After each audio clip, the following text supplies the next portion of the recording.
วัสดีค่ะก็กลับมาช่องรักสุขภาพอีกแล้วนะคะวันนี้นะคะแอดมินมาชวนทำไข่เด้งดึงนะคะเด้งแล้วก็หอมนมนะคะโดยใช้เวลาแค่2นาทีในตอนเช้านะคะสำหรับคนที่มีเวลาน้อยและมีแค่ไมโครเวฟเท่านั้นนะคะเดี๋ยวเราไปดูวิธีทำกันค่ะวันนี้นะคะก็มื้อเช้ากันนะคะก็สำหรับช่องรักสุขภาพนะคะวันนี้ก็มาชวนทำมื้อเช้าง่ายๆจากไมโครเวฟกันค่ะโดยเราจะใช้ไข่2 ฟองนะคะและนมนะคะนมสดรสจืดนะคะเศษ1/8นะคะถ้วยตวงนะคะเราเริ่มแรกกันเลยค่ะ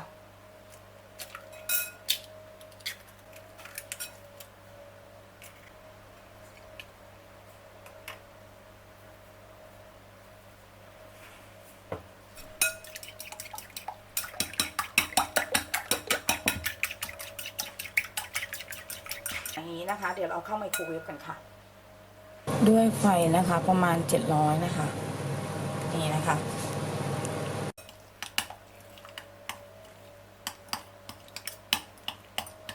เราก็เอามาสับในลักษณะอย่างนี้นะคะแล้วเดี๋ยวเราจะใส่ไปอีก1 นาทีนะคะ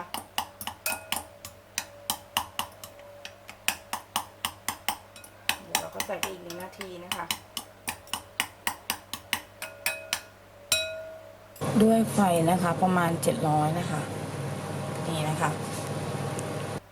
ค่ะหลังจากเอาไปเข้าไป1 นาทีนะคะเนื้อไข่มันก็จะเป็นลักษณะอย่างนี้นะหลังจากนั้นนะคะเราก็จับแบบนี้อีกนะคะเห็นไหมสับให้ละเอียดที่สุดนะคะใช้วิธีสับอย่างนี้นะ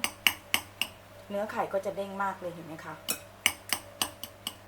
ก็เป็นมื้อเช้าคลีนง่ายๆเลยนะคะซึ่งเราอาจจะเสิร์ฟคู่กับซอสมะเขือเทศทำเองนะคะรวมถึงนะคะในส่วนของโยเกิร์ตก็ได้เนาะ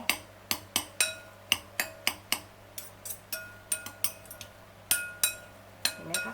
เสร็จแล้วนะคะแค่นี้เองนะคะเดี๋ยวเราเสิร์ฟคู่กับพริกไทยนิดนึงนะคะแล้วก็โรยด้วยผักชีนิดนึงนะคะ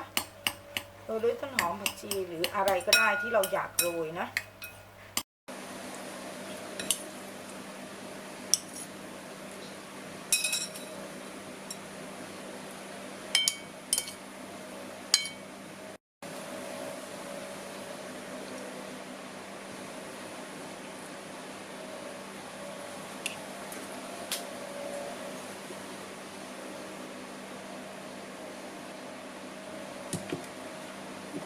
ก็เป็นเมนูไอเดียทำง่ายๆนะคะในตอนเช้านะคะสำหรับคนที่ไม่ค่อยมีเวลานะคะก็แค่2 นาทีเองเราก็จะได้เมนูไข่เด้งดึงแบบนี้มาแล้วนะคะ